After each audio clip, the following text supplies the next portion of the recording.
ஒரு அழகான காடு. அந்த காட்டில் ஓர் ஆறு மெதுவாக ஓடிக்கொண்டிருந்தது. அந்த ஆற்றின் மேல் பகுதியில் ஒரு ஓனா தண்ணீர் குடித்துக் கொண்டிருந்தது. அதே ஆற்றின் கீழ்ப்பகுதியில் ஒரு சின்ன ஆட்டுக்குட்டி அமைதியாக தண்ணீர் குடித்துக் கொண்டிருந்தது. ஓனாவுக்கு ரொம்ப பசி. ஆட்டுக்குட்டியை பார்த்ததும் இத சாப்பிட ஏதாவது காரணம் தேடணும்னு நினைத்தது. அதனால் ஓனா கடுமையான குரலில் கேட்டது, "ஏய் ஆட்டுக்குட்டி, நீ என் தண்ணீரை மாசுபடுத்துகிறாய்." ஆட்டுக்குட்டி பயந்தாலும் மரியாதையுடன் சொன்னது, "ஓனாவே, நான் ஆற்றின் கீழே இருக்கிறேன்.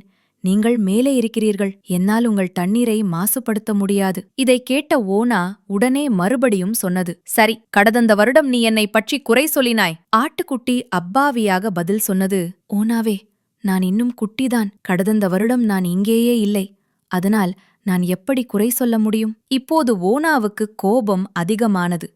உண்மையை ஏற்காமல் அது கத்தினது, "நீ இல்லை என்றால் உன் அப்பாவோ அம்மாவோதான் என்னை பற்றி குறை சொல்லியிருப்பார்கள். எப்படியும் குற்றம் உங்களுக்குத்தான்" என்று சொல்லி ஓனா தன் பலத்தை பயன்படுத்தி அந்த சின்ன ஆட்டுக்குட்டியை தாக்கியது. நீதிக்கதை: பலவான் பலவீனனை துன்புறுத்த காரணம் தேடுவான். அநியாயம் எப்போதும் உண்மையை ஏற்காது.